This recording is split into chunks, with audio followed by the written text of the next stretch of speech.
be leaders ourselves.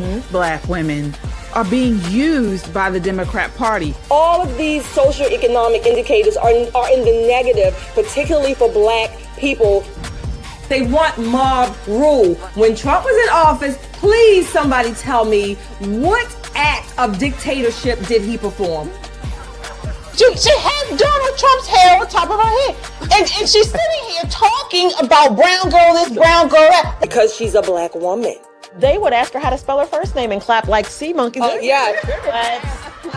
Whoa.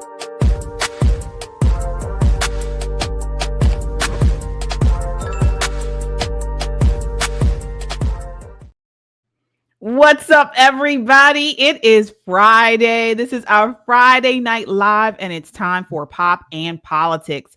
I'm KJ. Let me introduce you to my co-hosts. All right, of course, we have Nicole Bennett. Hey, all y'all. right. We have Shelly E. Hi. And joining us tonight for the first time, can you believe it, is Mika with Red Cup Talks with Mika right here on YouTube. How are you doing tonight, Mika? I'm good. Hola, everyone on the panel. Hola, Hi. chat. Welcome. How are you? All right, excellent. Yes, so we have been talking back and forth for like a while now, and then we saw you at the Black Conservative Federation's gala over the during inauguration weekend, and so you have a great channel here on YouTube. Definitely shout it out and tell people where they can find you. Yes, thank you. Again, everyone, my name is Mika. My channel is called Red Cup Talks with Mika, and I cover pop, politics, and I pretty much put it all together where the mainstream media won't tell you the truth, but I will.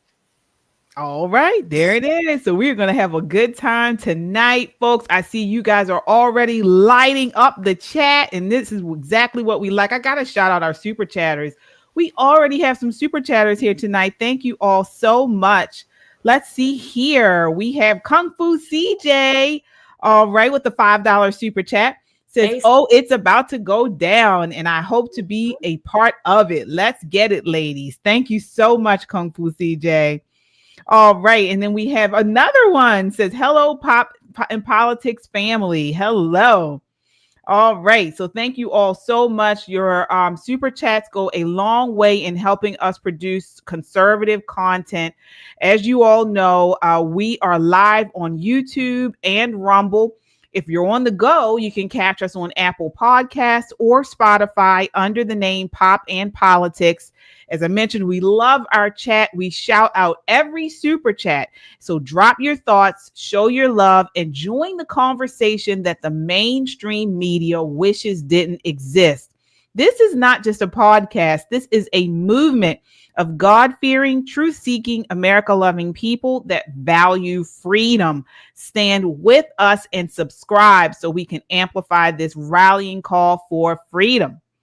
All right, ladies, let's set it off. And this is a huge night for us. This is the last Friday in May. It's actually our last broadcast for May because we're not on tomorrow. So let's go out with a bang. Want to see who can hit that leaderboard tonight in the chat. We got Laura with the $5 super sticker. Thank you so much. Laura. Let's go. Yes, let's go. And tonight you guys are in for a treat because we are going to spend a lot of the night bringing you all the latest gaffes, lies, and just humiliation of the left. So speaking of that, let's get started with Kamala Harris. All right. So Kamala Harris is back, folks. She's back in the news. She left an audience baffled as she laughed and talked about Playboy magazine covers. It was really weird. The former vice president also launched into a confusing word salad after being asked about the importance of humility. This was all at some Australian real estate conference. So she was in Australia on Sunday and just went into a bizarre just word salad. We got Mark Slater. All right, Mark with the $10 super chat. Thank you so much. He says, I'm ready. All right, y'all. So thank you so much. Yeah. So this woman, She is so weird. And we have the video here. So take a look. This is clip. Which one do I have? This is clip 2. Visit Down Under is making news in America. Finally, she appeared at a real estate conference, Josh. She was there alongside reality TV stars. So that's the sort of level we're talking about. And she had all sorts of keen insights. You have the ability to understand the context in which you live, the context in which others live. You're more likely to then connect with them and understand what's important to them. But if you are in an interaction where you don't have that level of awareness, they will be aware of that. I mean, this is the thing that I've also known about life, and I'm sure everyone here understands. She even did some of her finest work about being unburdened by what has been. And there was this Playboy magazine anecdote. You look at we're in the store or whatever. You look at the cover of Playboy magazine. Let me just tell you, the reason that people are looking at these things, understand why they were developed, for the perpetuation of the human species. All right, I gotta get you ladies in on this. This is so weird. Shirley, did we dodge a bullet? Did we really? I mean, can you imagine having her as the president? To see or not to see, in the context of where you are, is ambition and aspirations and dreams. That is the important question. I don't know what the hell she's talking about. In fact, I'm pretty sure she doesn't either. She likes to think and believe that she sounds so profound, and she is utterly embarrassing. I don't even know why she was invited to speak at a realtors conference, no less. Hell, she can barely adjudicate the law, let alone real estate. I mean, can you imagine? I mean, what were they thinking? Just because she was vice president? Really, realtors? I mean, this is embarrassing. It's embarrassing. I'll keep it there. It's embarrassing. Yeah, I mean, Nicole, I wonder if they paid to actually see this and listen to her. I mean, what were they thinking? Of course they paid. She's signed to CAA Talent Group, and CAA is going to pimp her out like a pimp with a strong hand, and she's a hoe with a fat butt. I mean, that's all it's going to be. She's going to be at baby showers, bat mitzvahs, bar mitzvahs, any way they can make a little change on her name before she ruins it completely. It's a shame that she had to go all the way around the world to have a speaking engagement with realtors, and she's not a realtor. She's not even good at selling herself. I mean, she couldn't win a primary, right? She got thoroughly trashed in the presidential election. Why in good God's name would they have her? Comedy. I say this right off the top. Australians love a good laugh. And if you don't think for 1 minute that they didn't drag her for filth, for the foolishness that she said, please turn on Sky News and watch Australians' response to Kamala Harris being there. Hilarious. Absolutely hilarious. Yeah. And Amika, so imagine if President Trump went abroad and had these gaffes and made a fool of himself like this. The media would have gone crazy. But the liberal media, the press, they give her a pass, except for this Australian Sky News. What are your thoughts on that? Yeah, I thought we had been unburdened by what has been with Kamala, but apparently we haven't. And she's come up with something new from her mother, because before it was the coconut tree and now we have the Playboy. So at the end of the day, the woman, I never know what she's talking about. I have a saying on my channel. I don't know what she's talking about. I really don't know what she's talking about. I never know. I honestly could never put it together, because nothing in her word salad actually goes together. At least Donald Trump, when he does the weave, it comes back. It goes here, but it can come back. Kamala, you never know. Yeah, exactly. I mean, she was asked about humility and responded with a Playboy magazine reference, nervous laughter, and again, this word salad. You can't make this stuff up. And this is who the Democrats want waiting in the wings to run the country. take a look here. This is more of it. And they go in on her over this. I mean, she's an embarrassment, and people even abroad are talking about her like she as the nutcase that she is. Look here. We have it here again. Josh, that could have been your president. Yeah, the laugh is just so unbearable, is it not? I mean, they called her the cackler in chief for a reason there. I mean, that laugh just makes you just want to curl up into a fetal position and pretend like you never heard that for the rest of your entire life there. I mean, look, I mean, on the one hand, I'm inclined to say that was a word salad. The problem with calling it a word salad is that every so often a salad can actually be quite tasty and nutritious. There was absolutely nothing tasty and nutritious about what we just heard there. I mean, this is a woman who is just profoundly untalented. The number one thing, Rita, that has never ceased to amaze me about Kamala Harris every time that I've seen her, and I followed her career for a very long time. She was a very prominent DA, prominent not because of her legal prowess, I might say, prominent only because of the disproportionate media attention that was shown her way. She was a prominent DA out in San Francisco. She was California Attorney General, Senator from California, Vice President. I followed her career for a long time. The thing that never ceases to amaze me is just how profoundly untalented this woman is. At some point, someone in the DNC brass saw someone who checked a few intersectional identity politics boxes, and they said, my God, we found the next talent, and we are going to promote the living crap out of her and just promote her and give her every opportunity. And sure enough, they succeeded until they didn't, until she got shellacked in every single swing state by Donald Trump in the 2024 presidential election. But this woman just is not talented. She is not skilled. Oh, all right. So, Nicole, did he go in too hard? Was he too much going in on Kamala? No, he could have kept going. He definitely could have kept going. It's one thing to, retreat with your bottles of wine and kind of feel bad here in the United States, get back on your feet and try to make a political comeback. But what she's trying to do is monetize what she believes to be her assets. And for her, she thinks the word salad makes her popular. I don't know who keeps telling her that. Please stop telling her that.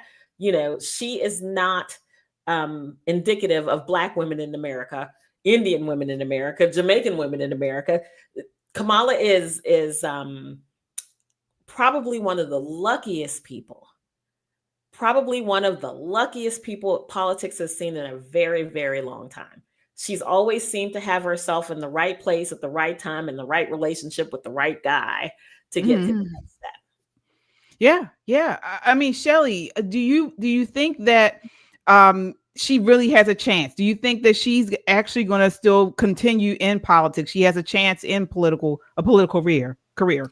Oh, absolutely. She will continue. She will do whatever she thinks, again, what she thinks or believes is going to, I guess, elevate her politically, public speaking. She doesn't know. She's not aware of, I don't know why, but she's not aware of her own asininity. The only asset she has is being an ass and not knowing it. I mean, it's unbelievable to me. It's amazing how she continues to go around the country speaking. And you cannot tell me that there is no one in her camp at CAA or otherwise reading back to her and giving her the feedback from the public.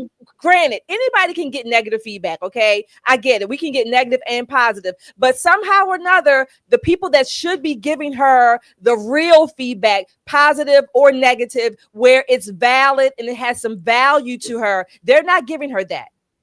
Yeah. Have another super chat here. Mark Slater with the $20 super chat says we need to encourage Dems to push Kamala so we win the midterms. Absolutely. That is a very good point. We certainly do. Thank you so much, Mark. And Mika, so we know as far as feedback is concerned, Black women, a lot of brown and minority women embraced Kamala Harris during her campaign. Do you think that they've finally seen the light, or do you think they're still on that bandwagon? Oh no, the 92% love Kamala. Okay, they love her. I don't know why, and I really don't. I don't see where they find the relatability. I don't see it at all. All right, the woman says she makes greens as if that makes you Black, but That part. Drinks in the bathtub, I've never seen it. I'm mixed race and I still never seen it. Okay. So I don't understand where the relatability comes in. However, with that being said, it just seems like they are okay with whoever it is, as long as they claim to be Black, have some type of symbolism, and that it's female. Because for some reason, the Democratic Party is pushing this, identity politics as they have been, but they're pushing identity politics to be colored female or colored women. And for some reason, the 92% just wants to go along with it. So at this point, I don't think they're ever going to get off the bandwagon, because she was like their last hope, because I don't see Ratchet Crockett getting nowhere near the presidency. Maybe A.O. Crazy, but not Crockett, no. So that's a good name too, Ratchet Crockett and A.O. Crazy. A.O. Crazy and Ratchet Crockett. I can't do it. Oh, I hope you run AOC. Oh, that would be like Christmas. Please run AOC. Please. I want to pick up on what Mika said about her claiming to be Black. For Black women and Black people in general, and we should be angry at that when people just like the Democratic Party mostly, but when politicians in general start usurping and latching on to Black people for any and everything, we should be a little bit more angry about that. I don't have to support Kamala Harris, but I can certainly be upset when someone is just using, my skin color, my community, if you will, for their own political gain, when they absolutely give a no damn, I should say, about us any otherwise. That's absolutely true. The Democratic Party is just transactional.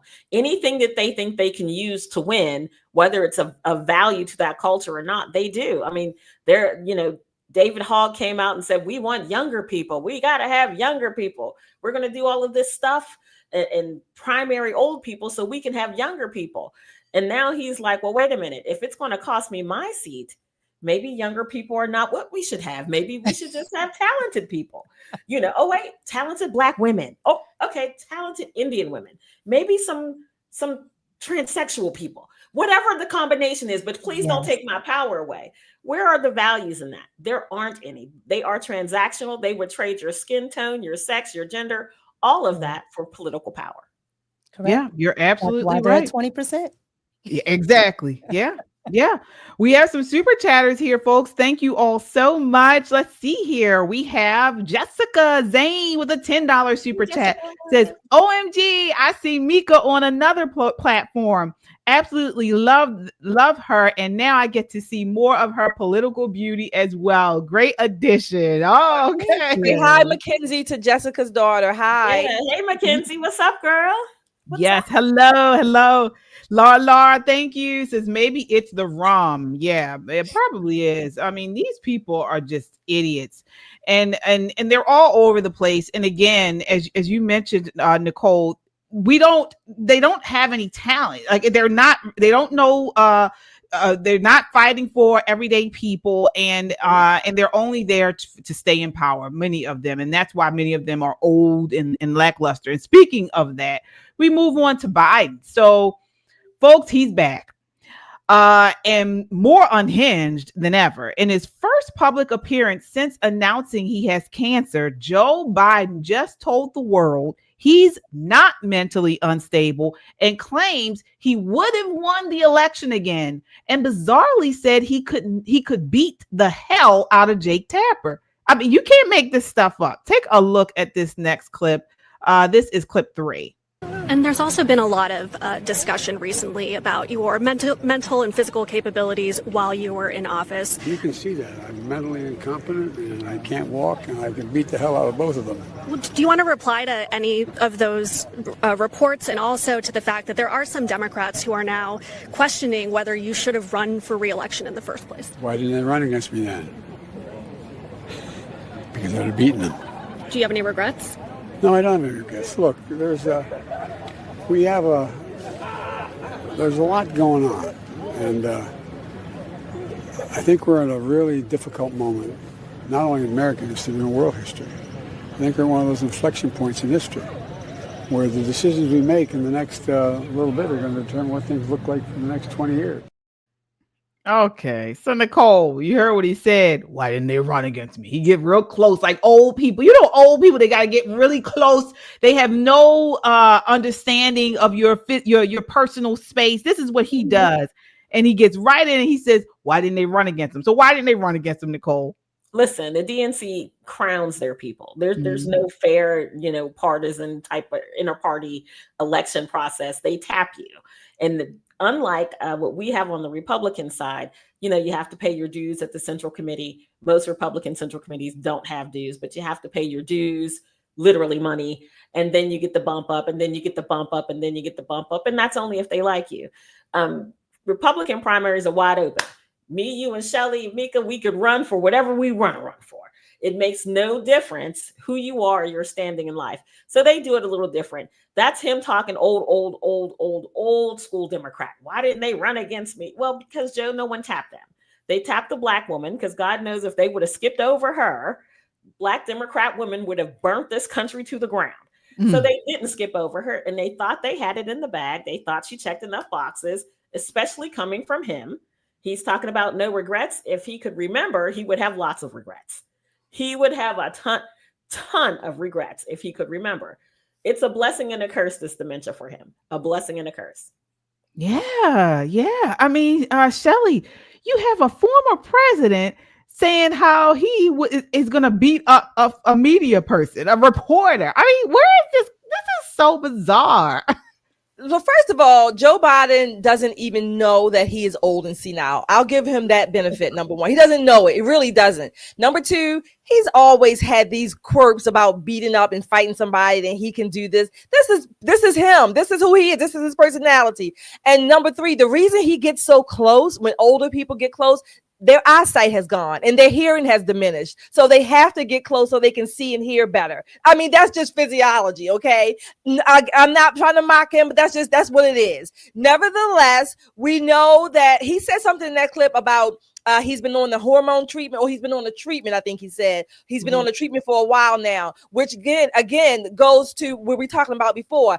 I think either they didn't tell him he had this diagnosis and maybe they were treating him for it, but he's had this diagnosis for a while. He's just finding out what it is because they told him maybe within the last 24 or 48 hours or so. He doesn't know his left from his right. He doesn't know up from down. He's just an old, demented man at this point right now. Unfortunately, he may or may not have cancer.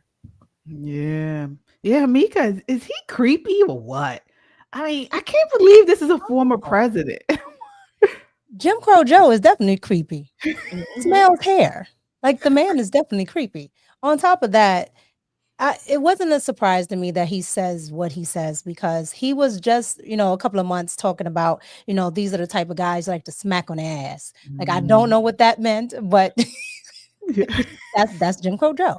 And, and the thing about it is, to your point, if they really wanted, to give their constituents who are, of color something, they would not have picked Kamala. They would have picked somebody like Stacey Abrams, who's been trying to get attention for 1,000 years. She's the kid in the back of the classroom, and they bring her out. She, for the Democrats, she does good. She gets everybody riled up, and then they say, okay, go back.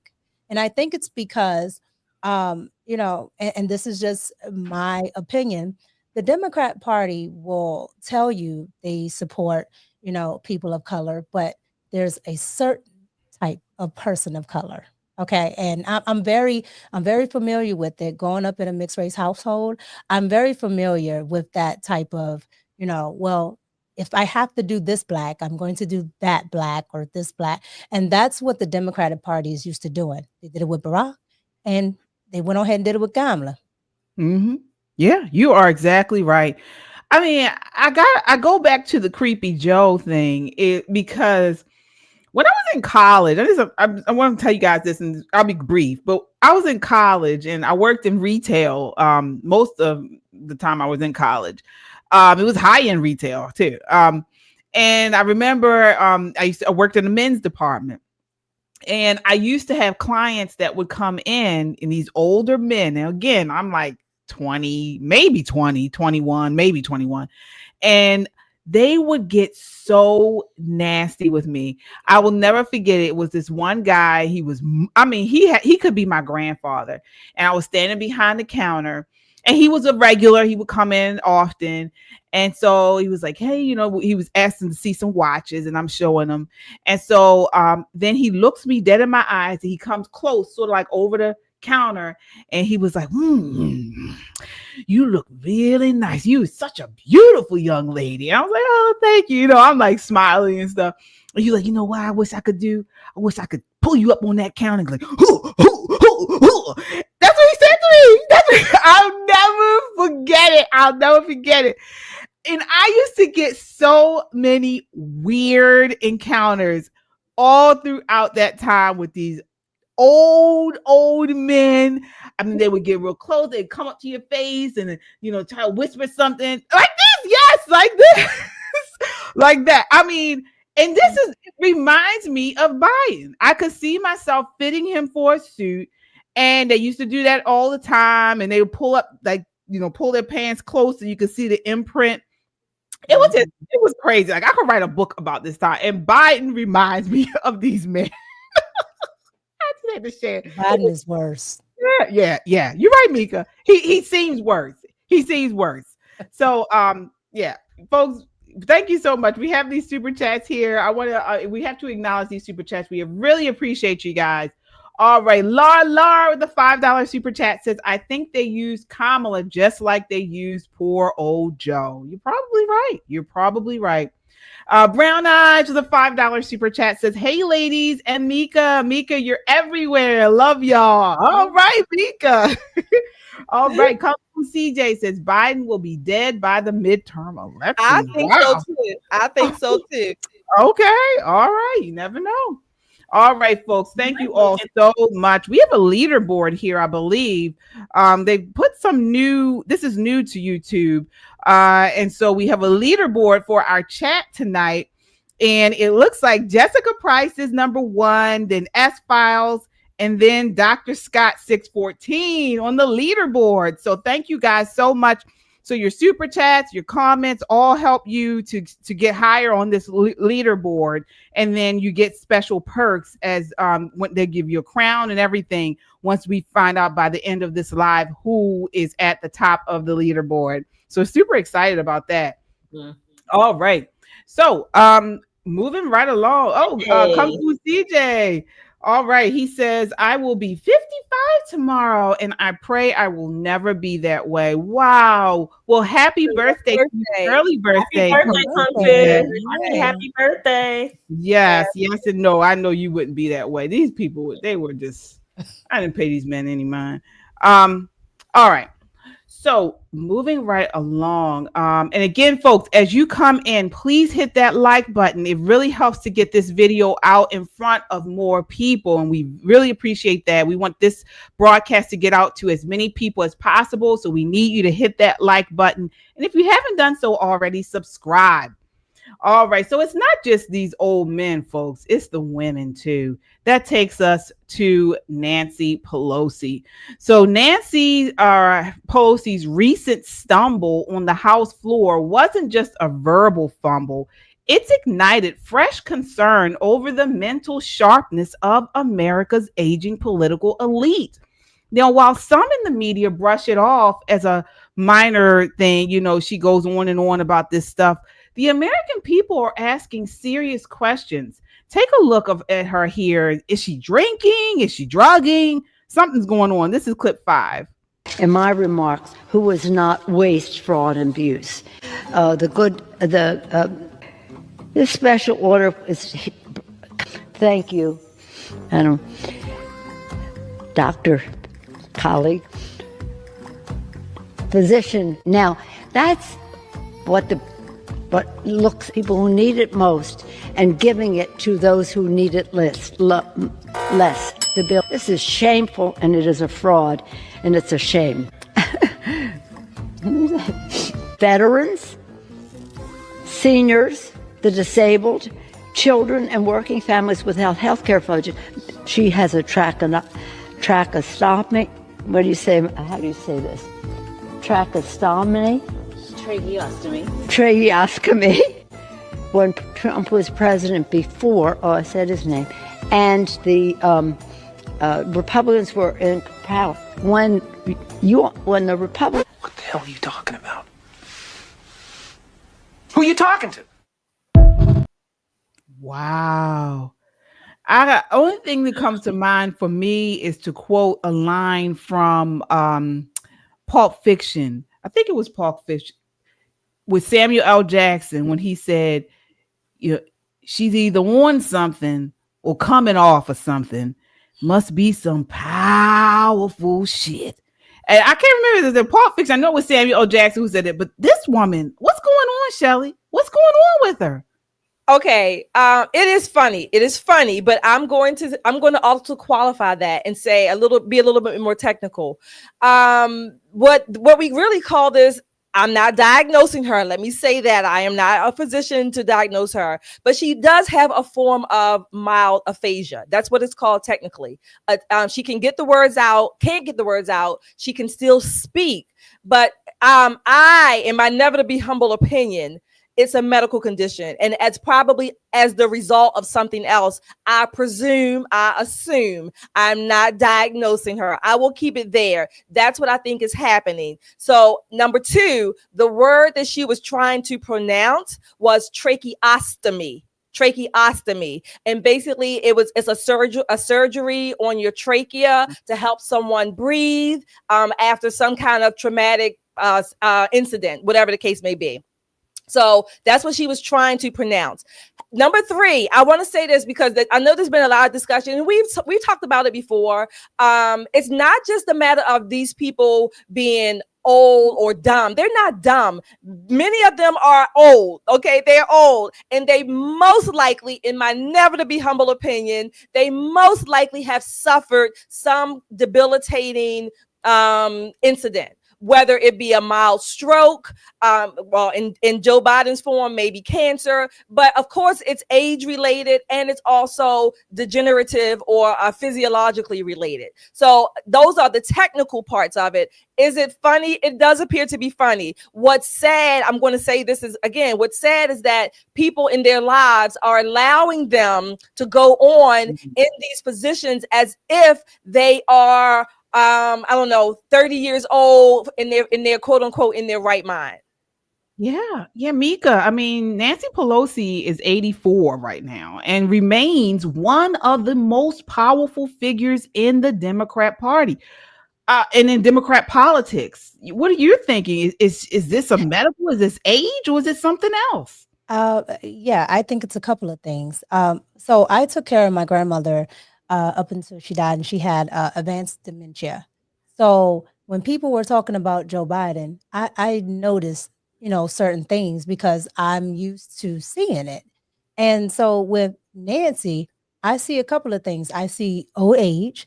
I see what seems like the bottle, just frank. And on top of that, I also see that I think the Democratic Party, these people have been such a staple, and they actually know how to get funding and money rolling, that they don't have someone to come, behind these people and actually replace them.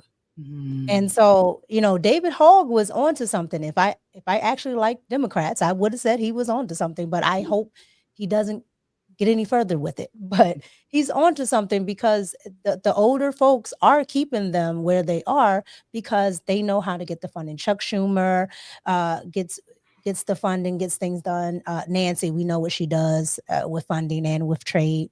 So at the end of the day, I think it's elder abuse. I really do. I really think it's elder abuse because there's no reason that Joe Biden should have been up there. And there's no reason that Nancy Pelosi, after breaking a hip, going up a flight of steps, like everybody's tripping up the steps. If you trip up the steps, you shouldn't be running for office. Exactly. Absolutely. Nicole and you all, Nicole and Shelley, you both brought up, Mika and Shelley brought up some very good points. Nicole, I mean, from Biden's gaffes, Feinstein's, remember her confusion before her death, Mitch McConnell also freezing multiple times.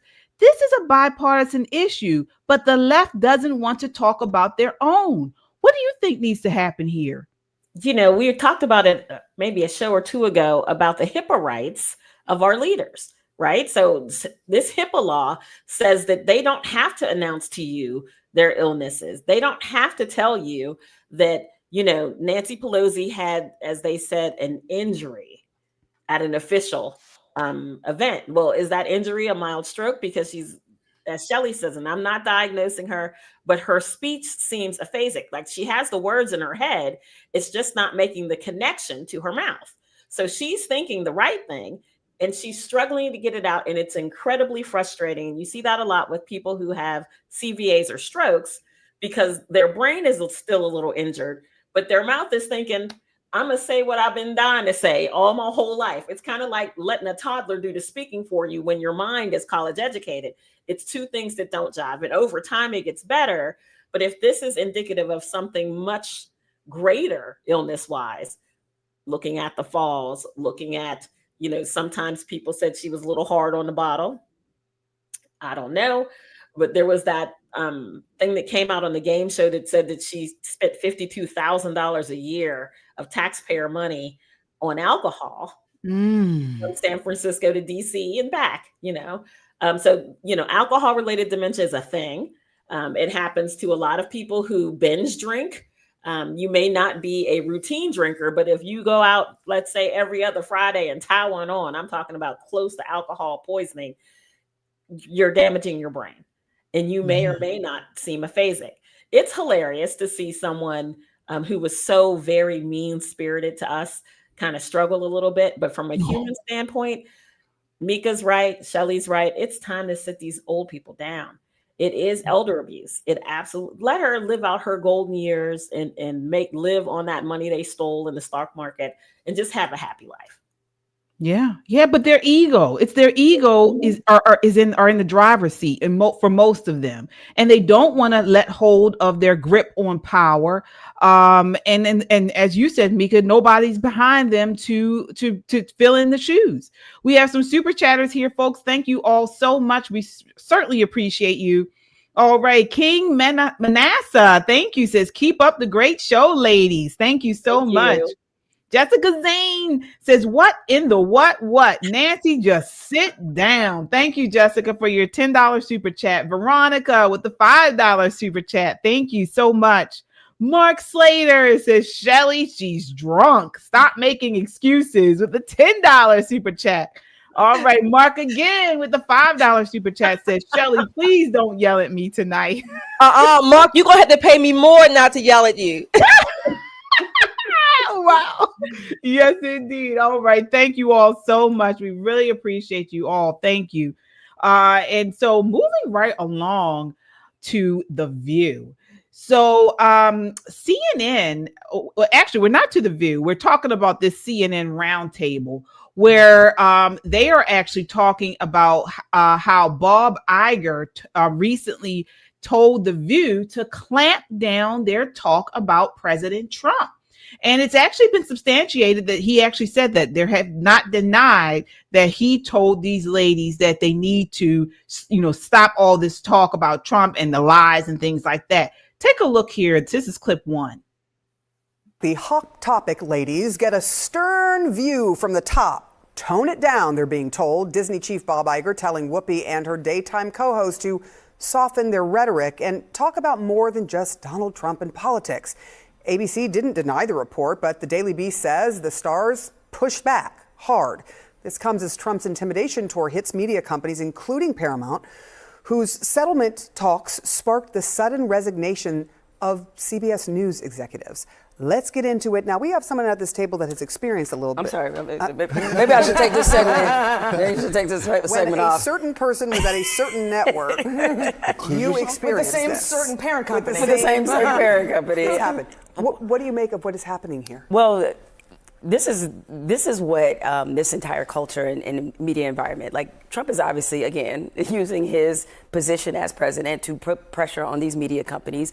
And I think a lot of them are capitulating and feeling that pressure because they have things and business deals and things on the side that they want to happen, that they want to do. And so To me, the disappointing part is that when you capitulate a little, as we've seen with this particular person, it does not matter. He doesn't care if you capitulate. If you give him what he wants, he's not going to stop asking for it. To me, it's just a simple thing of ratings. It's like, do the ratings support that you should stop talking about Donald Trump? Probably not. So if you are Bob Iger, who I do have a lot of respect for, he was my former boss, if you're him, that's the only thing that should matter. As long as the audience decides that they have an appetite for that, then that's what the women should talk about, whether you like how they discuss it or not. Just to put a pin on that, the ratings are up from last year at The View. So again, the numbers do show. Donald Trump is back in office. So that seems like it would make sense. Yeah, he was right. He's back in office, and this is why it's up, because now they have something to talk about. But there are legal issues involved with this. Nicole, I want to start off with you. What do you think about him tamping down on the View's talk, their rhetoric, their lies? What do you think about this thing? Well, he doesn't want to be sued again. And I'm quite frankly, I don't think America can take another one of Sonny's corrections during the middle of a show. You know, at some point, someone had to step in, and it's unfortunate that someone so high up had to step in to say, listen, ladies, find something else to talk about, right? You're supposed to be not just a view of Donald Trump, but there's a whole world of politics to talk about.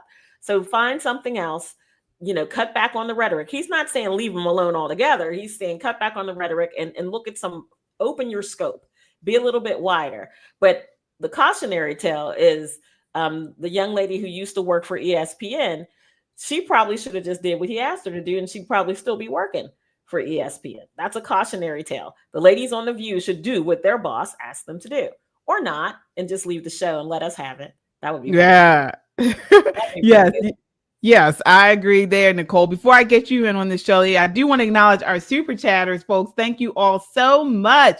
Kung Fu CJ with the $5 super chat says, you guys know my wife has dementia and she still believes she is in control. And many people with dementia do, Kung Fu. I'm sorry to hear about your wife, but that's me too. Sort of we'll be praying for her for sure. Yes, indeed. Mark Slater, you asked Shelly, he answered with a $50 super chat. Wow, thank you so much, Mark. Thank you, Mark. You have not because you ask not. Thank you, Mark. All right, Colin with the $10 super chat says, great pop in politics. Love you guys. We love you right back, Colin. Thank you. Jessica Zane with the $10 super chat says, just replenished my super chat fund and I'm spending it here with the best channel I'm currently subscribed to. Loving the heat you ladies are bringing. Oh, thank you, Jessica. Thank you. Yes, indeed. So, Shelly, what are your thoughts on what Bob Iger said and those lawsuits that Trump has with Paramount? Yeah. So Trump does have lawsuits. He won one lawsuit against George Stephanopoulos and whatever that channel was, that $16 million lawsuit. He won that one. Yep. He has another one in the works right now. But on this issue, at the risk of agreeing with the ladies of The View, I don't care. I'm just going to say what I think. I think they were right to push back. Because number one, Jamil, how you pronounce her name? Jamil Harris or whatever. Hill. She was right. The ratings do bear it out. Of course, yeah, the ratings are up. Trump is back in office. They're going to talk about him. It's not hurting their ratings. It's not hurting their bottom line. That's number one or number two. Number three, I don't know, Bob Iger, the owner, just to say you can't talk about or don't talk about. I don't get that. I mean, if they had the topics and they're there to express their opinions, remember, no one has to agree with them. And we certainly disagree. And I think, again, in the marketplace of ideas, they can express their foolishness, and then we are here to counter it with the real deal. That's my never to be humble opinion. I'm standing on it, whether you like it or not. Yeah, I want to get your thoughts on this, Mika, because it's more than opinions. I think the big issue here is that they were almost leading to more defamation. These legal notes, they, like Nicole said, they had to give up a lot of legal notes, a lot of amendments to what they said. It's starting to become a problem. What are your thoughts there?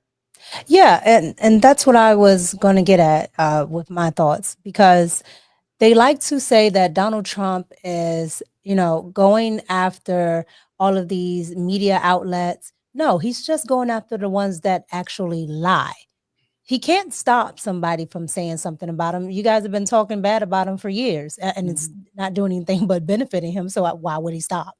However, the problem is they make up things, and those can have consequences, later when he is out of office or for his family, with the shooting and everything that's going on. So, I understand why he wants to taper that.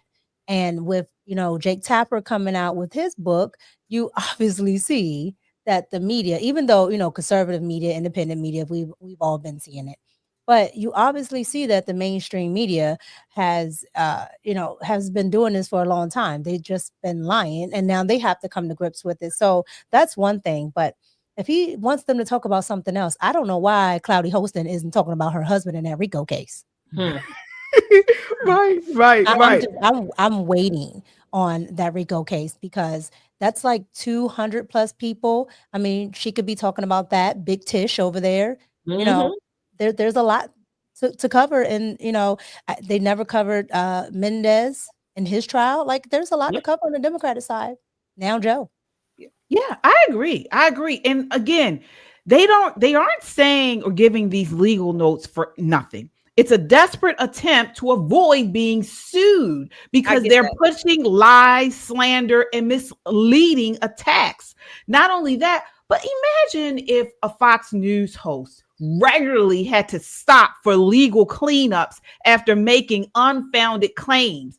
There'd be a media meltdown. I love that President Trump is suing them. I hope he does more of it. And let's talk about this suit. So he is suing Paramount Global, the parent company of CBS News.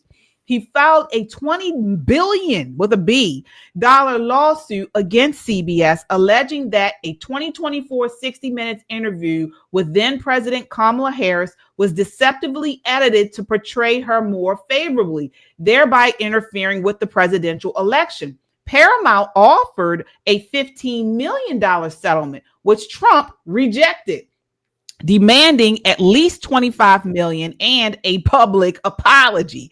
The lawsuit has led to a significant internal turmoil at CBS, including, as we mentioned, the resignation of CBS News president Wendy McMahon, who opposed settling with Trump.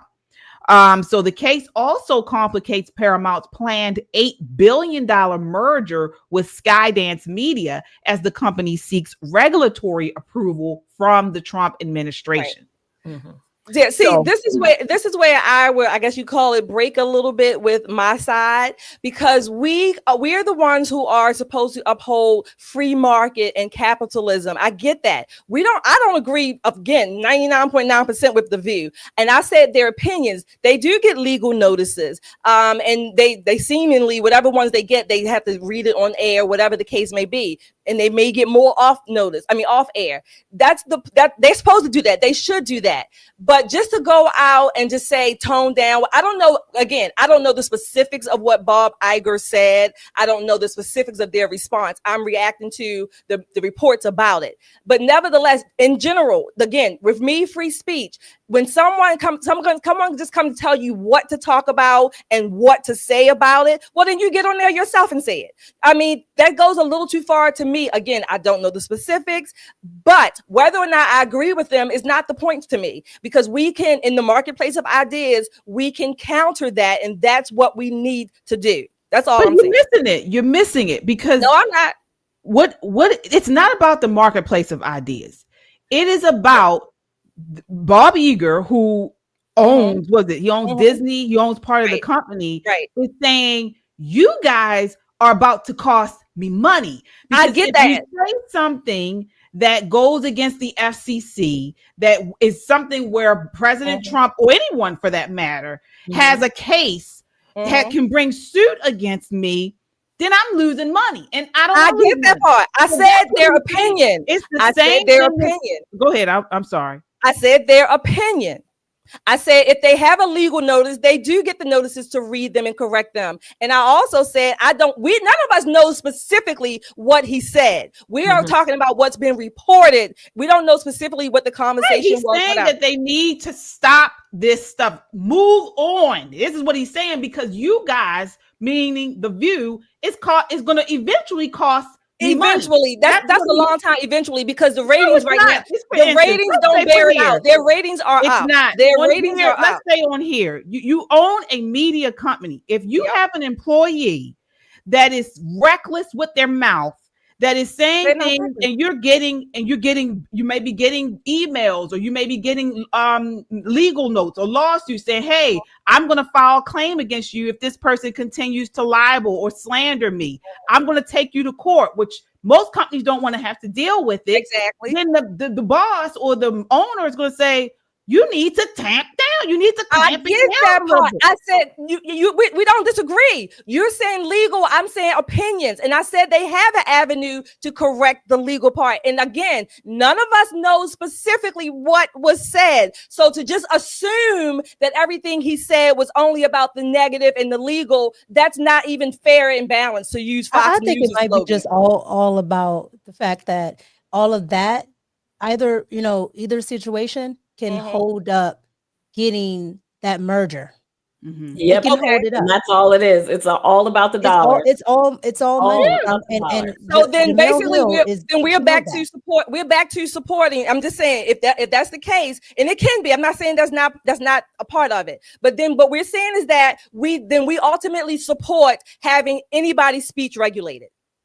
We're saying now I do not by all means I actually like when they talk. It gives me great content because they never say anything intelligent. However, the problem with it is that they go off the rails. Yes, Anna is one of them, and Cloudy Hoster, she does the same thing, and that's where it gets a little murky with that.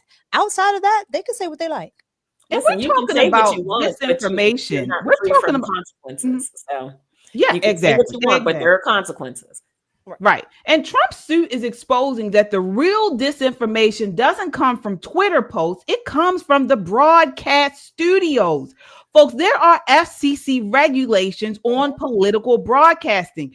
Equal time rule, reasonable access, news distortion policy, not just from the CBS suit that he's actually filing, but this goes all the way down and journalistic standards and objectivity. All of this stuff goes in. We're not talking about people just randomly saying things, opinion and things like that. They are going a step further. And believe me, just like that CNN host said, if the ratings are still good and they're still getting the advertising and things, these bosses, these executives don't care. They don't care what they're saying. But they care when their money is involved. And so Sonny Holston and all of them, if they are running off at the mouth and it's libel, it's, if there's some type of slander, whether they get close up to that line or not, nobody wants you to get close to that line because nobody wants to pay out of their pockets. We agree with that part. We agree with that part. I'm just saying, number one, I will repeat, none of us know specifically what the conversation was. We are talking about what's being reported. Having said that, again, to have your speech, then don't have these people. Again, if you are always constantly worried, oh my gosh, this person's going to say something, whatever, then don't have that person. It looks like that's what's coming up. It looks like somebody may be fired. It looks like that may be coming up. And we'll continue to watch it. Please let it be Anna. Yeah. Or Sonny, the one of the two. Yeah. I hope it's Sonny. I hope it's Sonny. But yeah, we will continue to follow this story, folks. It's a hot one. I don't have any no tears lost, no love lost for any of those ladies on The View. See, that's the part we have some. I'm sorry, that's the part that gets me. We don't have any love loss. I get it, but I try not to let that lead my thinking about the matters if it comes to whether it's legal, opinion, the law, the Constitution. It's not about just because if it happens to them, you better be daggone right and sure that it can and will. Well, it has happened to us, right? It has happened to us. So just because it happened to us doesn't mean that it's right and that now it's okay for us to do it to them. I'm not saying us here, whatever, but that just kind of. What are you talking about, Shelley? What are you talking about when you say it has happened happened to us? What has happened to us? I'm talking about conservatives. I'm not talking about this show. What have conservatives been done to? We talk about it all the time. We just talked about it a couple of days ago, KJ, during the scamdemic. Certainly conservatives were blocked, censored, whatever else you want to call it, on social media. So were conservatives lying? Were conservatives actually misinforming? I didn't say that. The fact that it happened to block someone, period. Of course, we were okay. So when then we were it's not the same thing, and I think we were censored to tell the truth. Then we were censored to tell the truth. I think this is where we are differing, and you're not on the same page here. I'm not talking about people that are just hurling crazy accusations and things like that. I'm talking about actual misinformation, disinformation on the airwaves, intentionally lying on people, which they have done. We actually, CBS did as well, fact doctoring and editing interviews in favor of the Democrat Party. This is not, that's not just somebody just running off at the mouth in free speech. There are repercussions and consequences to that.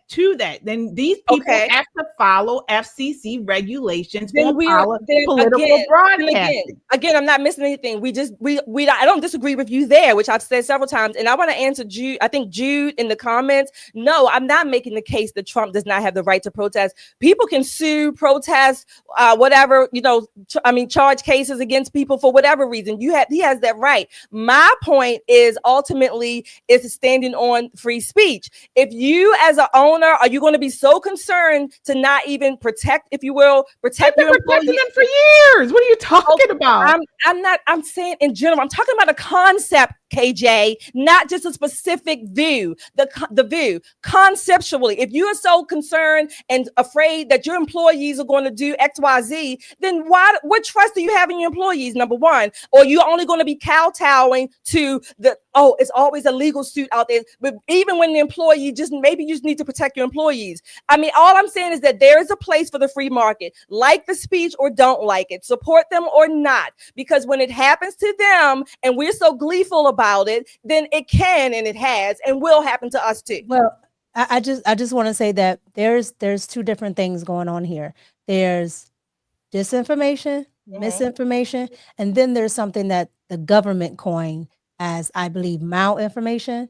I think it's called malinformation or something like that. It's information that the government doesn't like. And that is a lot of the things that we saw with conservatives. The government was going after them. So they're trying to turn that into what Donald Trump is doing, when it's just he's just combating misinformation, meaning you're purposely putting this out here. It isn't that the government doesn't like it. I'm not against Donald Trump. Well, we'll continue to follow this story. We beat this dead. So yeah, we continue to follow this, and see what happens. Again, I don't care what happens to the View. I hope they are removed. So that's just, then we won't have much to talk about. So we'll continue to go on here. We have some super chats here.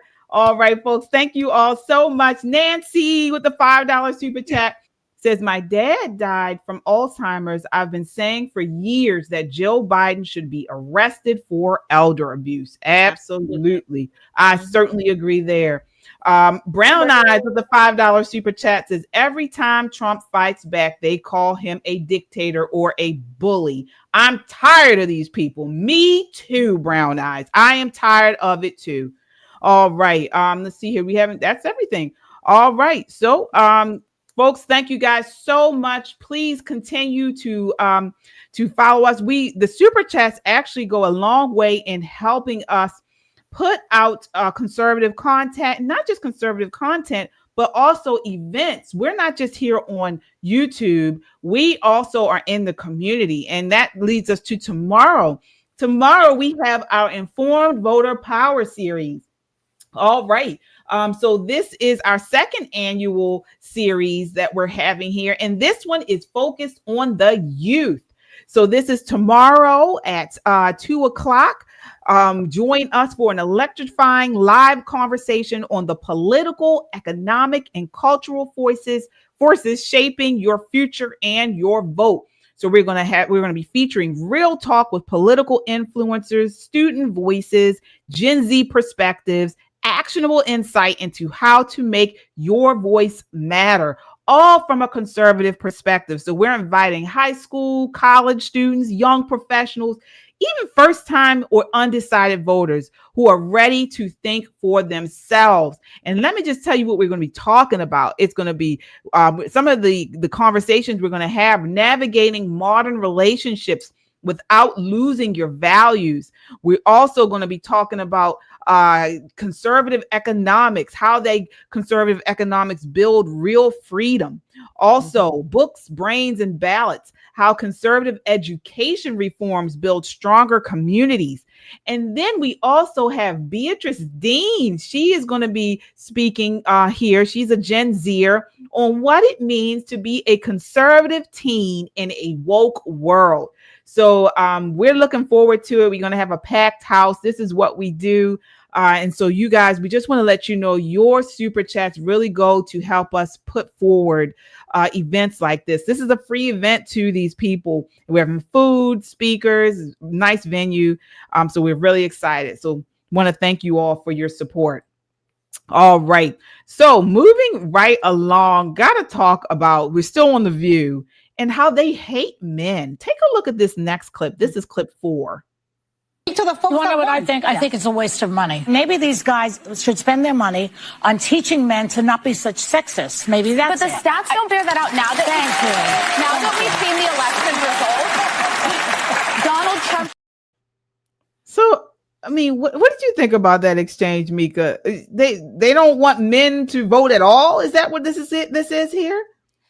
The Democratic Party, they don't like men at all. Okay, let alone men with a brain, men with high testosterone. Okay, men that don't drink soy milk, they don't like any of those men. And so I'm just starting to realize that, like I said earlier, the 92% run that party. It just is what it is, and they don't want any type of masculinity that the feminists can't actually rule. Anything that they can't actually, conquer or roll over or steam over. Because if you look at Tim Walz, somebody like that, I mean, right. What are we really saying about, men on the left? So no, The View doesn't like them. And meanwhile, they all, well, at least, Sunny does. She has a pretty stable family life. That's pretty much, almost traditional. So I'm just trying to figure out, why is it that always on the left, they can kind of have that traditional value at home, but they'll tell constituents or people that watch them to do the complete opposite. I've never understood that. Yeah, same. That's Beyonce and Jay-Z. All of them. All of them. Yeah. Nicole, what are your thoughts there to what they're saying? Well, it's interesting that all of these women have previously been married before, and some of them are still married, and their husbands help them significantly with their careers. So it's foolish to think that Joy Behar would be the mediocre comedian she was without the help of her husband, right? So it's crazy to me that they see men as a stepping stone and not as fully fledged, fully developed human beings with their own thoughts, their own energy, their own intellect. They see them as pawns on a chessboard, and they just kind of use them for when they need them. It's a really interesting phenomenon when you take a look at what's happening now at the DNC, right? So they had their elections, I think it was in February, and they had a bevy of women running. I mean, every kind of woman you could think of, even the fake women were running. Everybody and their mother that was almost female was running. And what did they elect? A bunch of men. There may be a shift coming. We're not real sure. We're going to see how this works out with David Hogg and them trying to snatch his seat back because of all the saber rattling he's been doing. And plus, he's not a Black and or transition woman. That may be a problem for him, but it's disgusting. We need men, real men, not the soy boys. I agree with you, Mika. If you got a bun, baby, this is not the conversation for you. If your fingernails are painted and you cross your legs at the earrings. Listen, mark of the dumbass is what I call it. But it's so hard to see what they find attractive in that. You know, it's just it seems like at some point he stops being your man and becomes your son. And I don't see the attraction in that. So all I can say is not everybody's going to make the trip to the golden era of America. And I think these ladies, unless they get their mind right about who men are and what they bring to society, they're not going to make the trip with us. They're not going to make the trip. Yeah. Shelley, what are your thoughts here? On which part? I mean, it's true. Mika and Nicole pretty much summed it up. I don't think they have a realistic view, let alone a healthy, likable view towards men in general. They want men, for me, in my never to be humble, they want men to be like women. And then the women that they have on the Democratic Party side, by and large, I'm thinking about what's her name? Michelle Obama comes to mind. Her recent interview. Oh my gosh. They want wusses. They want wuss pussies and pussy wusses. That's what they want. What did you say? The man bun. Let me tell you something. I can't even stand to see a man in the nail salon when I'm there. Okay, don't sit a man in the pedicure spa next to me getting his toenails clipped and trimmed and polished, for God's sake, even with clear powder. I cringe every time. Don't have a man, posing for pictures and what is it called? Metrosexual stuff.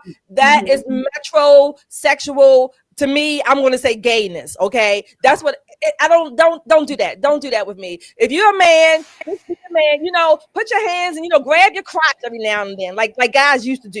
When they walk and whatever. Back in the day. Yeah, back in the day. Grab your crotch a little bit. I don't know. Do all those kind of things. Put a cigar in your mouth, even if you don't smoke. Just do it. But I don't need all of these metrosexuals and men trying to look as good as or better than a female. If you're in the mirror more than a female, again, no, something's wrong. And these are the kind of men I think The View and people like them, they want. Yeah. Well, one man is an alpha man, and that is President Trump. He has been alpha he is the alpha of the alphas, and he is coming down hard on sanctuary jurisdictions, or as we saw, sanctuary cities. Mm-hmm. So President Trump has just declared here Baltimore and multiple other Maryland counties as sanctuary jurisdictions. And the liberal establishment is furious, but he's not wrong. These Democrat-run strongholds have been openly flouting immigration laws, sheltering illegal aliens, and putting criminals before citizens. Well, the Baltimore City mayor came out with that, and he responded to it. Do we have that image, folks, production? Do we have that image of what he said? Not sure. It's image number 1. If we don't, that's fine. But he came out, Mayor Brandon Scott, and he had this to say. I can read it here. All right. He says, here it is. Okay. To be clear, by definition, Baltimore is not a sanctuary city because we do not have jurisdiction over our jails. We follow our limited obligations as defined under federal immigration law, but we are a welcoming city and we make no apologies for that. We are better because of our immigrant neighbors, and we are not about to sell them out to this administration. Baltimore remains committed to protecting the rights, dignity, and well-being of all of our residents. We are exploring all options to protect our immigrant neighbors and the funding appropriated to our city by Congress, including litigation. That was Mayor Baltimore, Mayor Brandon Scott. So, Nicole, what does he mean when he says we are following liberal? We are welcoming city. We are better because of immigrant, but Baltimore is committed to protecting the rights, dignity, and well-being. What does he mean when we're not selling out our immigrants? Well, he wants to keep them. And you'll find that most very blue places do, because they get more federal funding. They get more seats in Congress. Again, this is not about helping brown people. That, again, they are incredibly transactional. So as you see people moving more and more to the center, it leaves uber liberals kind of short. So what do? They've got to import votes. They have to import people to get seats in places where they know they can be easily elected. So this has nothing to do with the milk of human kindness, humanitarianism. This is all about power and money. It always has been about power and money. But let me tell you something. Brandon ain't got what it takes to go up against Trump. Daddy has that big checkbook sitting at 1600 Pennsylvania Avenue, and Baltimore won't get their cut. And then what? Because the state of Maryland is broke. We do not have the money to continue to pour into Baltimore City. You want to see people throwing tea in the bay? Tell the rest of this state that we got to pay more to support Baltimore City. Go ahead and say that. I'm going to pop some popcorn and put out a lawn chair and watch people lose their minds. There are other counties in this state who are doing everything they can to come up with the blueprint money. I mean, they're struggling to come up with the money to be compliant with the blueprint, right? We've got all these new taxes and fees, and just July 1st is going to be like a nightmare for anybody who needs to get their car registered. And now they're talking about a mileage tax on Marylanders. You know, in Maryland, we drive to the mailbox. We like driving. It's a driving state. But they're talking about taxing, you're driving above 12,000 miles in a year. So it's going to be a fight. However, they're not going to have the money to fight if Trump turns off the funding. If he turns off federal funds, it's going to be trouble. It's going to be real trouble for the state, and especially for Baltimore City. So the good mayor should keep all the money he's planning to spend on that lawsuit, maybe in a rainy day fund, because it seems like it's about to start storming. Yeah, Shelley. I mean, Trump is shining a spotlight on what Maryland Democrats don't want us to see: illegal alien protection policies masquerading as compassion. What did you think about his response? One of the things that came to my mind, and it just dawned on me, Maryland's new motto is "You're welcome." In Maryland, you're welcome. That's what that means. Like Brandon Scott said, you're welcome here. It's talking about the illegals. This is why we have so many of them here in Maryland, right? Thanks to Governor Wes Moore, Brandon Scott, and all these other jurisdictions. This is a sanctuary city. Brandon Scott himself said that they don't use that language because it has some political connotations. Well, that's not saying that's not what it is. It's just saying that we don't use that language. Okay. Mm-hmm. Talk about Mika? Misinformation or whatever. Mm-hmm. This is called double speak. This is a sanctuary city. Maryland is a sanctuary state. And there are in particular counties in our state, Howard County, Prince George's County, and a few others, I think about 10 of them, if I'm not mistaken, that were singled out from the ICE director that's here now in Maryland, or the acting director. I listened to her yesterday on an interview. Nikita Baker is her name. Mm-hmm. And she gave a really good interview talking about how Howard County in particular, how Howard County does not cooperate. And part of the problem is what Brandon Scott may have been alluding to about the jails was this program, I think it's called the 287G program. Mm-hmm. Where it allows locales and states to, I'm not going to say circumvent, but they can create laws that do not allow them to assist or become acting as if they are federal law agents, particularly as it relates to collecting or containing illegals. So the 287G program will fund locales to have some of their officers basically deputize them as federal law enforcement. Well, to get around that, or to not participate, not cooperate, many locales, i.e. sanctuary cities, have discontinued that so that they can legally say, no, we don't assist federal lawmakers. We're not stopping them, but we're not going to help them either. Yeah. So, Mika, how do sanctuary policies hurt Black and Hispanic communities the most, especially in cities like Baltimore? Oh, it hurts. It hurts those type of communities the most when it comes to being underfunded, not having the best schools already, especially up there in Baltimore, right? Not having the best schools, so now you're overcrowded, and kids won't, they're not able to learn in good environments. But the thing about it is, I went viral a couple of weeks ago for saying that about Hispanic people. And what I What'd you said say? was, well, I said, well, I am Hispanic because my father is Cuban. So I'm like, I am Hispanic, and the deporter in chief is still Barack Obama, right? And I talked about things and immigration and what he was allowed to do, and actually what some of the Trump policies came from Obama, and Obama took it from Clinton, and so on and so on. And I mean, you should have seen how Black folks just were like, oh my God, this has to be, something on a foreign planet. Like they had never heard of it, right? And I'm just trying to understand. I'm like, what don't you get about a group of people coming in to take your tax funding? Okay. And I know they like to tell you, Democrats will love to tell you that they pay into taxes. They do not.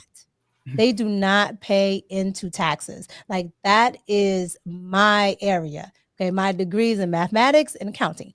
They do not pay into taxes. They're talking about, employee identification numbers and things like that. They're not talking about personal taxes. So they know you don't know these things. They know you're not a politician. They know you don't understand all of these things. So they get around it by doing that. But Maryland has been ever since Hogan has left, and he tried, bless his heart, he tried to come back during the Senate race. But this state has a real problem with having Democrats promise things that they don't keep. And unfortunately, it's the Black and brown folks that are legally here who keep electing these individuals over and over again, and we don't see any results, especially Hispanic and Latino folks, because they think that whatever they thought with Obama is going to be repeated again and again and again, and it's not the same. And unfortunately, Democrats get to ride that wave.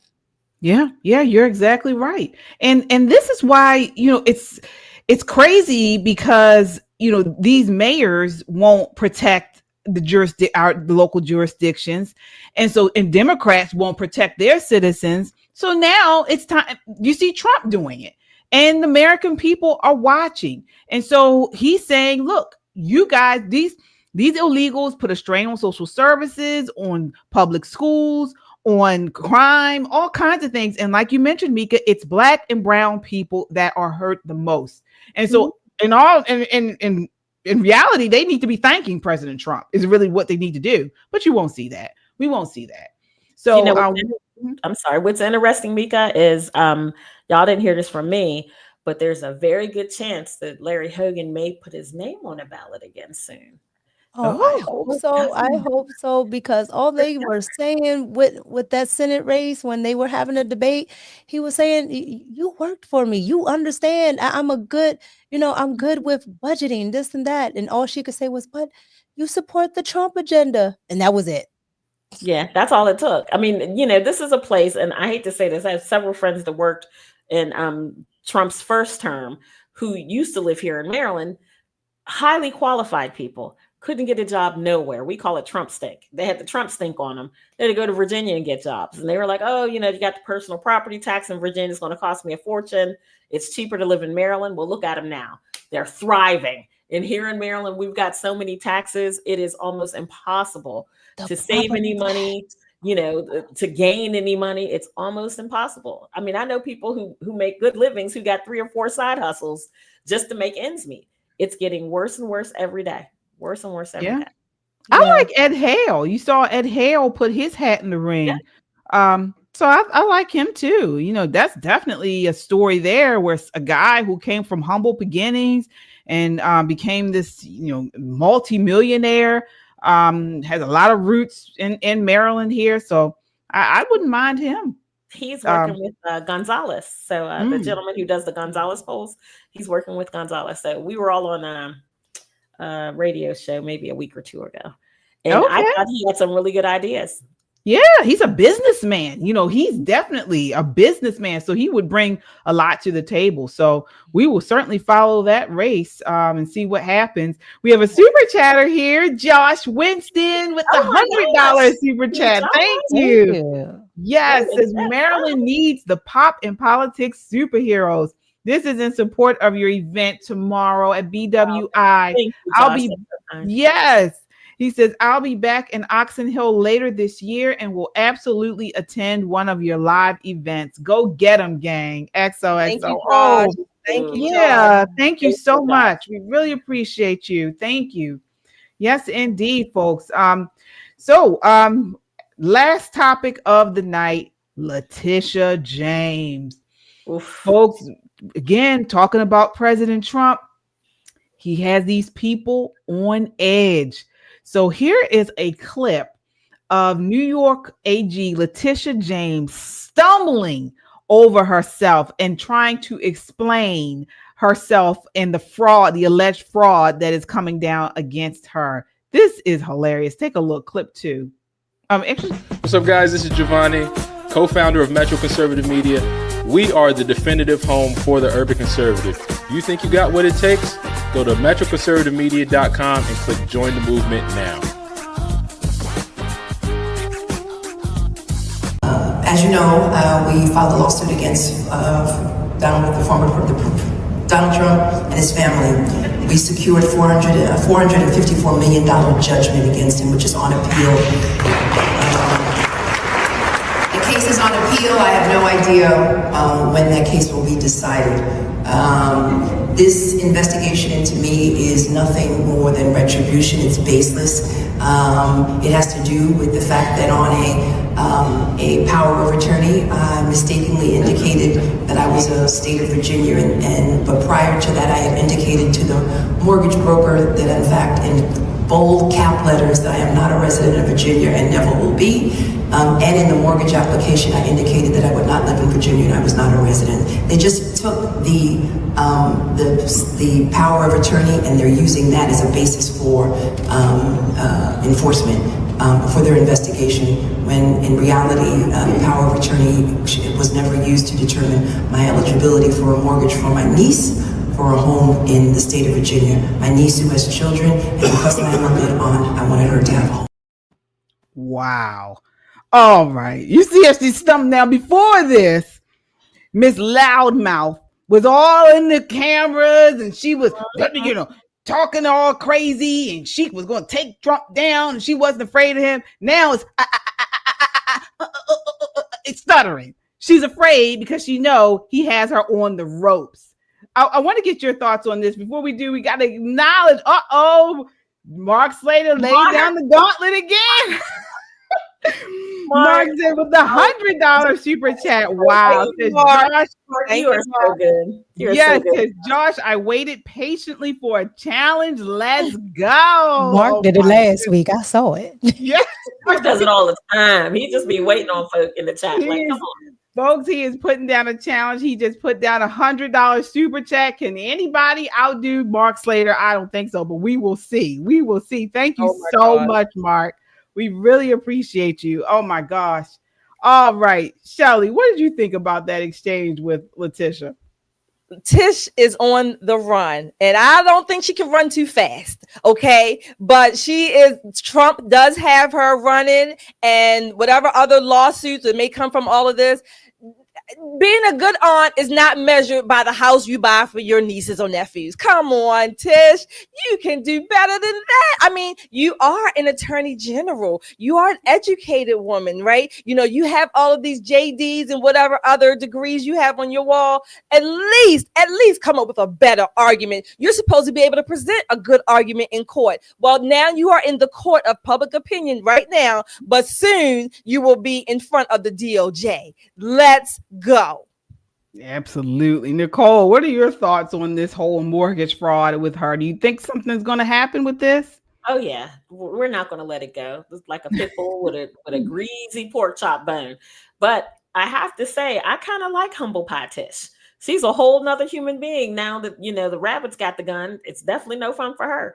I hate to say it, but she brought this on herself. She absolutely brought this on herself.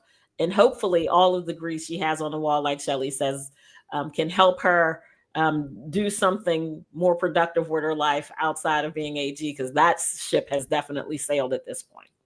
Yeah. Is she getting her just desserts, Mika, or what? Oh yeah, Leticia James is definitely getting what she deserved, because I'm telling you right now, I cannot wait for her and her statue in NYC to be gone. Okay. And on top of that, I know, Shelley, you said earlier, no, don't just because they did it to us. No, I want it done to her. I want it done to her. This one, maybe not but this one here, yes, I want it done, because if you go on X, you can, review all of those. Can you sue him for us? Can you get him? Yeah, I'm going to sue him. I'm going to get him. I'm going to be a real pain in the ass. Okay. Yeah. Well, you gave us the entire blueprint. All right. And you can even throw Marilyn Mosby in there for fun. And we have her. We have her on the road. So I'm okay. Take Big Show down. Yep. Well, the pros. I actually am with you on this one. I want her to, because she actually not just manipulated, she just twisted and mangled the law. I'm with you on this one with her.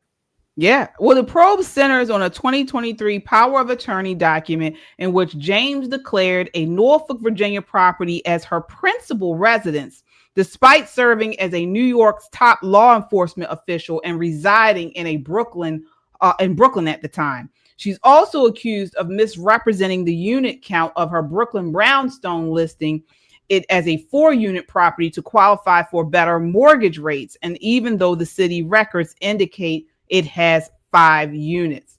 So again, this is a simple fit. I mean, all they need to do is just responding to what she said in that clipping. All we need to do is pull the original loan application. If there was no power of attorney, it has to be verified and notarized. So again, no competent attorney is that sloppy. She's supposed to be an attorney. So now she wants us to believe this document, but not that one. Which is it? She's basically saying, believe your eyes, except when it makes you look guilty. So she's guilty. We get, as you mentioned, Mika, we got Marilyn Mosby on a very similar situation. So they're coming for her too.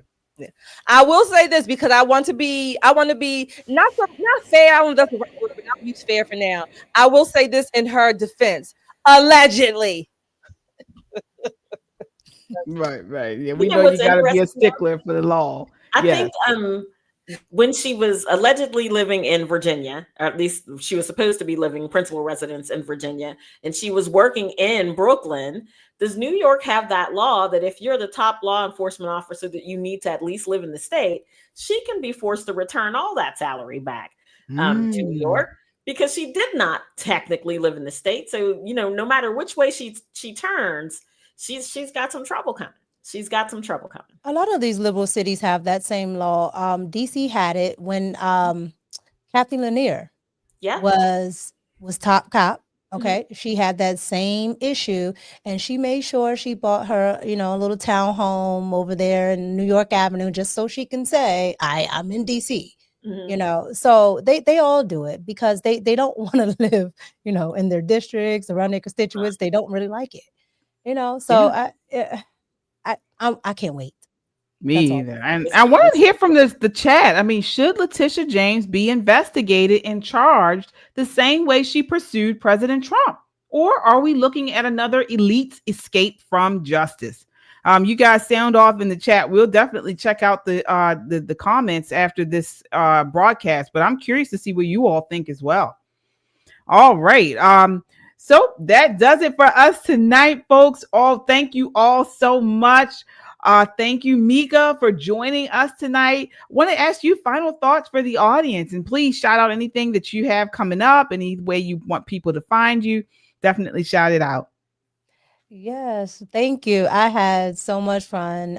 It has been a long time coming, so I'm glad we got the chance to do it. Thank you to the chat. Your chat is very engaging, and I love it because I'm a talker. I talk while I'm on camera. I'm a keyboard person, but I definitely have fun and I appreciate it. And again, you guys can find me at the Red Cup Podcast, or you can type in Pop Culture Mika on Google. I'll come up. I'm also Pop Culture Mika on Instagram and X. You can just type in Pop Culture Mika and I come up there as well. I'm on multiple different podcasts. You might see me with Anton Daniels, especially tonight. I'll probably be on there till 3:00. However, however, I'm pretty much everywhere, as one of the super chatters said. But I appreciate you ladies for definitely having me on. I had so much fun. All right, we'll definitely have you back. Sure. And we have some more super chats here, folks. Thank you all so much. Let's see here. We have Laura. Thank you for the super sticker. Thank you so much. And she's actually part of our Freedom Seekers Clubs, folks. It's a great way to support the channel. Also, by joining, you get perks as for becoming a member. So definitely check out our Freedom Seekers Members Club. All right. And Brown Eyes with the $2 super chat says Miss James Norbit, aka Rasputia. Rasputia. Yes. Jessica Price with the $5 super chat says Karma hasn't fully got her yet. Karma's only giving her little love taps right now. As soon as she hits the courtroom, then Karma's fully got her. Yes, indeed. Oh my goodness. Mark Slater with the $100 super chat. Oh, Mark. Says rumor has it that Josh tapped out. Love you, ladies. Thank you for what Mark. you do. Mark, Thank you. Yes, we love you too, Mark. Thank you so much. Jessica Zane with the $5 super chat says all of these false allegations. Yeah, right. Yeah. Thank you so much. Mark again is the super chat king tonight. He is. This is no longer Poppin' Politics. It's the Mark Slater show. Okay. Facts. Mark and Josh. Yes, Mark and Josh. Right. Thank you all. Thank you guys so much. Also want to shout out our moderators. Thank you. S-Files. Who else do we have here? Allie. Thank you all. Thank you so much for being the moderators and keeping the chat live and going tonight. We really appreciate you all. Thank you so much. Thank you. All right. Final thoughts, ladies. I want to go on to you, Nicole. Final thoughts for the weekend for everybody. It's going to be a weekend, folks. If you're not in the DMV area, I strongly suggest that you become a freedom seeker, join our club so you can get the behind the scenes of what's going to happen tomorrow, which should be completely and totally epic. Do not forget to go and get you a nice mug or a t-shirt so that when we do come to your area, we can pick you out. Last but not least, Sunday, for people who are in the DMV, you can catch me on the Hill Sunday morning. With the political talkies with Tom Fitzgerald's a good friend. Otherwise, have a great weekend. And if it's storming at your place like it's storming at mine, get your generator on because it's going to be a wild one tonight. Oh my gosh. Yeah. Yep. Yeah. Shelly, final thoughts. Oh gosh. You know what? I said it a little bit ago, but I'm going to say it again. I want you all to always, always, always stand up, speak up, show up, and strap up. Make sure you do that. Just don't be cowardly. Of course, use discretion, but your thoughts, when your speech is controlled, ultimately they're trying to control your thoughts. All right. Well, that does it for us tonight, folks. And my final thoughts again, stay sharp, stay free, and never back down from the truth. All right. That does it for us. Thank you all so much. What am I? I'm gonna say what I was gonna say on Christian conservative. Oh, actually, folks, tomorrow you can check out Just the Guys podcast. That is our brother podcast here on the Metro Conservative Media platform. So that's Just the Guys. That's at Just the Guys podcast. Saturday, tomorrow, 6:30 p.m. Check them out. They are wild, and you get a male perspective on the conservative side. Then we have. Sunday, you can check me out at KJ Christian Conservative right here on YouTube, where I give you a biblical perspective of all the news and politics. And Tuesday at All American Talk, another one, great show there, another conservative show. two people on there, and they bring you down the latest, break down the latest in conservative news, and they really get to the meat of what is going on with the political landscape. So great show, all great shows. Thank you all so much. Until next time, count your blessings and live a life of purpose. Good night.